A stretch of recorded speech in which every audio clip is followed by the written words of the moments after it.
वंदे मातरम। आज से इस यूट्यूब चैनल पर आप सभी का हार्दिक स्वागत है। आज आपको मैं बताने वाला हूँ भिन्न तो बढ़ते क्रम और घटते क्रम में लिखने का आसान तरीका है ना। जब हमें भिन्न दिया जाता है उसे घटते क्रम में लिखना है और बढ़ते क्रम में अर्थात आरोही क्रम और अवरोही क्रम में लिखना रहता है।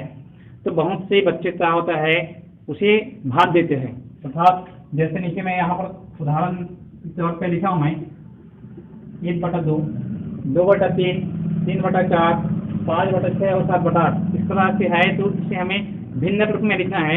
तो क्या करते हैं बहुत से बच्चे 1 से 2 से भाग देते हैं, है ना। जो भी आता है वो पावर पॉइंट मतलब उसमें आता है, पॉइंट में आता है, दशमलव में आता है।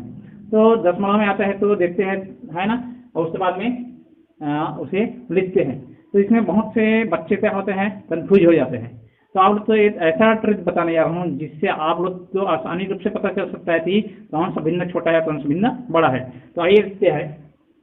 यहाँ पर लिखा है 1/2, 2/3, 3/4, 5/6 और 7/8 इस प्रकार से भिन्न दिया है। इसमें छोटा है और बड़ा है कौन सा है ना। तो हमें सबसे पहले यहाँ पर देखते हैं बढ़ते क्रम में, इसमें देखेंगे बढ़ते क्रम में, है ना, अर्थात इसी तो बोलते हैं आरोही क्रम, इसे ही बोलते हैं आरोही क्रम।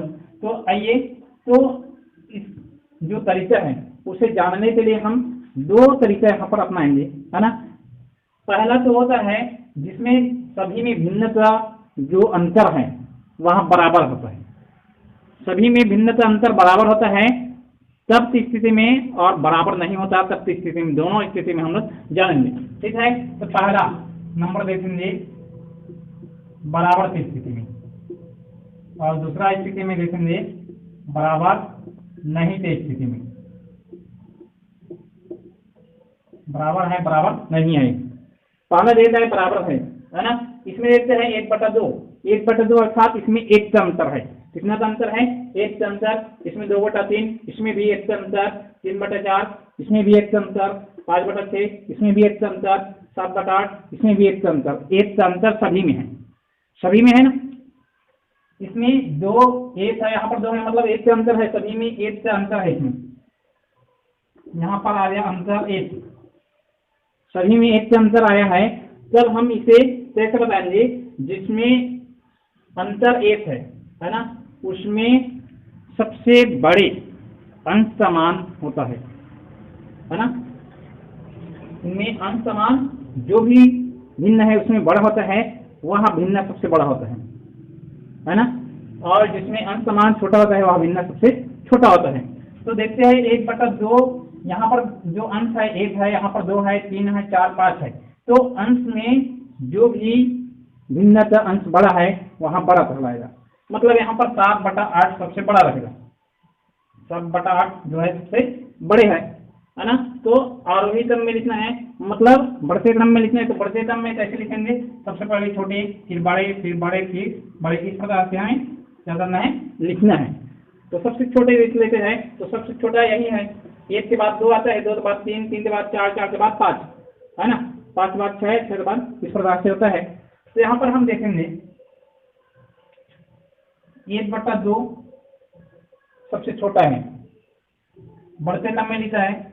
उसके बाद में 2/3 है, इससे बड़ा, इससे बड़ा 3/4 और इससे बड़ा 5/6 और इससे बड़ा है 7/8।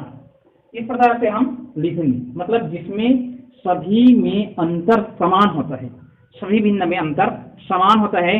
तब की कंडीशन में बता रहा हूँ, यहाँ पर सबसे जो बड़ा अंश है वहाँ सबसे बड़ा भिन्न होता है, जिसमें अंश समान सबसे छोटा होता है वहाँ छोटा भिन्न होता है ना। सबसे बड़ी भिन्न यहाँ पर बोले जाए, है ना।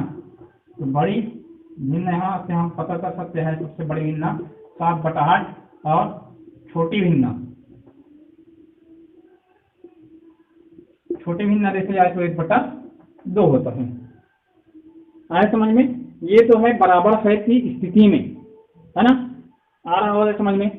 एक और प्रश्न देख लेते हैं, आप लोग तो ऑटोमेटिक समझ में आ जाएगा। ठीक है।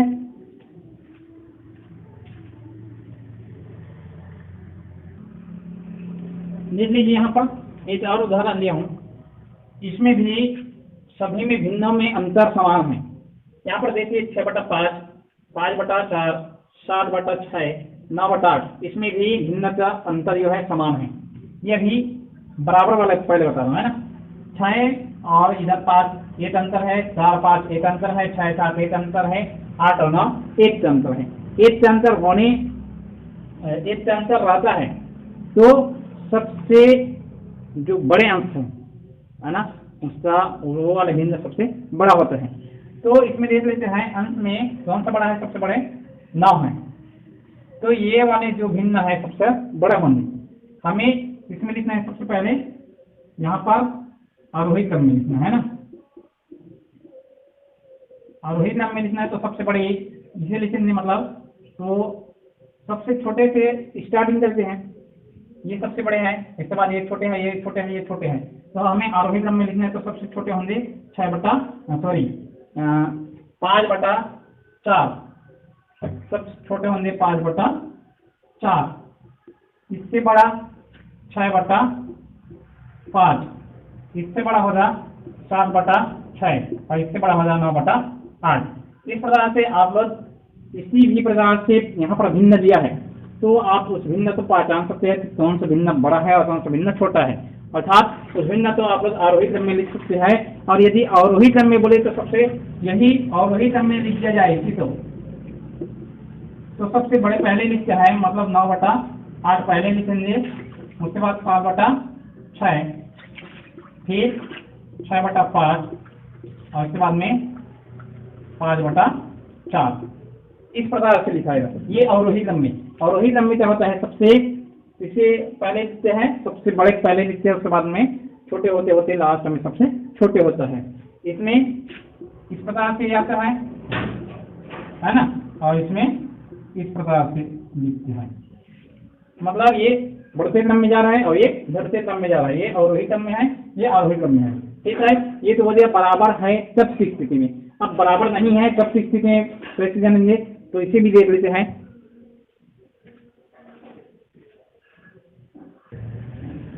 अब देखते हैं, जब भिन्न में जो भी अंतर है, अंश और हर का अंतर, अर्थात अंश और हर से बीच का जो भी डिफरेंस है, अंतर है, वहाँ बराबर नहीं है तब की स्थिति में कैसे बनाएंगे। तो यहाँ पर देख लेते हैं, इसमें अंतर कितना है, 1/2 में अंतर 1 का है, 4/7 में अंतर कितना हुआ, 4 के बाद 5 6 7, 3 का अंतर है, इसमें 2 का अंतर और इसमें 4 का अंतर, मतलब यहाँ पर 1 का अंतर, यहाँ पर 3 का अंतर, यहाँ पर 2 और यहाँ पर 4 का अंतर है ना। तो यहाँ पर आप लोग को मैं बताने जा रहा हूँ कि जब बराबर नहीं है, उसके बीच में जो भी अंतर है वहाँ बराबर नहीं है, तब कैसे हमें बताना है कि कौन सा भिन्न सबसे बड़ा है, कौन सा भिन्न सबसे छोटा है ना। और वही क्रम में कैसे लिखेंगे, तो देखिए सबसे जहाँ पर कम अंतर रहता है, जिस भिन्न में अंश और हर के बीच में अंतर अर्थात डिफरेंस सबसे कम रहता है, वहाँ भिन्न सबसे बड़ा होता है। और डिफरेंस बढ़ते जाता है तो वह भिन्न छोटा होता होता जाता है। अर्थात सबसे कम मतलब अंतर जिसमें 1 रहेगा, मतलब वहाँ भिन्न सबसे बड़ा होगा। यदि यहाँ पर 2 अंतर है, मतलब ये 1 बड़ा हो जाएगा, 1 अंतर वाले बड़े हो जाएंगे 2 से, है ना। और यदि 3 अंतर हो जाएगा तो 3 अंतर से ये 2 वाले बड़ा हो जाएगा। इस प्रकार से ये अंतर से अंतर से चलता है ना। तो यहाँ पर देख लेते हैं, सबसे कम अंतर कौन सा है, 1/2, मतलब ये सबसे बड़े हैं। यहाँ पर लिख सकते हैं सबसे बड़ी भिन्ना हो जाएगा यहाँ पर 1/2। अब सबसे छोटी भिन्ना है ना, छोटी भिन्ना देखा जाए तो अंतर इसमें 4 है, मतलब 6/10। ये अंतर है 4 का, मतलब 1 से छोटा है, मतलब यह भिन्ना सबसे छोटा हो जाए। जिसमें अंश और हर का अंतर सबसे कम होता है या सबसे छोटा होता है, वहाँ भिन्ना सबसे छोटा होता है। और जिसमें अंश और हर से बीच का जो अंतर है सबसे कम होता है, सबसे अधिक होता है, वहाँ छोटी होती है, और सबसे कम होती है वहाँ बड़ी होती है। बस इतना ही डिफरेंस है ना। इसमें देखिए बड़ी भिन्ना 1/2 अर्थात इसका अंतर 1 का है ना, और इसमें अंतर 4 का है। मतलब जैसे जैसे अंतर बढ़ते जाता है वैसे वैसे वहाँ भिन्न जो होता है छोटी होती होती जाते हैं, है ना। तो इसे हम आरोही क्रम में कैसे लिखेंगे, तो आरोही क्रम में सबसे पहले छोटे को लिखते हैं, मतलब 1 6/10 पहले लिखेंगे, है ना।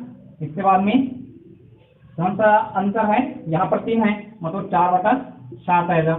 इसके बाद में 5/7 और इसके बाद में आ रहा है 1/2, मतलब 1/2 सबसे बड़े हैं, 6/10 सबसे छोटे हैं, उसके बाद में 4/7 बड़े हैं, उसके बाद में 5/7 बड़े हैं और सबसे बड़े 1/2 है। ये तो है आप लोग का अवरोही क्रम में। इसी तरह यदि अवरोही क्रम में लिखा जाए तो सबसे पहले हम बड़े संख्या लिखते हैं, है ना, उसके बाद में उससे छोटे लिखते हैं, उसके बाद में उससे और छोटे और उसके बाद में उससे और छोटे। ये हो जाएगा आप लोग का अवरोही क्रम में। ठीक है, तो इस प्रकार से आप लोग भिन्न तो बढ़ते क्रम और घटते क्रम में आसानी पूर्वक लिख सकते हैं। ये लिखने का आसान ट्रिक है ना। एक प्रश्न और बताता हूँ, उसके बाद में आप लोग का ये वीडियो कंप्लीट हो जाता है।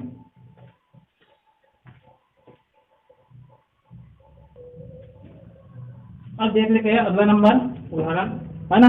इसमें है 7/9, 11/15, 13/18 और 12/19। ये भिन्न दिया है, इसे हमें अवरोही क्रम में और आरोही क्रम में लिखना है ना। तो पहचानने का आसान ट्रिक बताया है, जिसमें अंतर सबसे कम होता है वहाँ सबसे बड़ा भिन्न होता है, और जिसमें अंतर सबसे बड़ा होता है वहाँ भिन्न सबसे छोटा होता है ना। तो देख लेते हैं इसका अंतर कितना है, 7 और 9, मतलब इसमें अंतर 2 है। इसमें देखा जाए तो इसमें अंतर 4 का है ना। इसमें देखा जाए तो इसमें अंतर 5 का है, और इसमें अंतर देखा जाए तो इसमें अंतर 7 का है।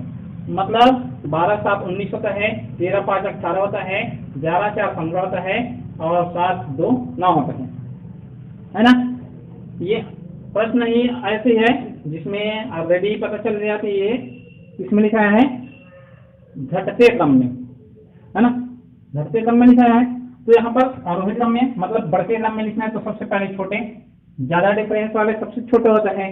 तो यहाँ पर हो जाएगा 12/19, है ना। इसके बाद में होगा 13/18, इसके बाद होगा 11/15 और इसके बाद होगा 7/9।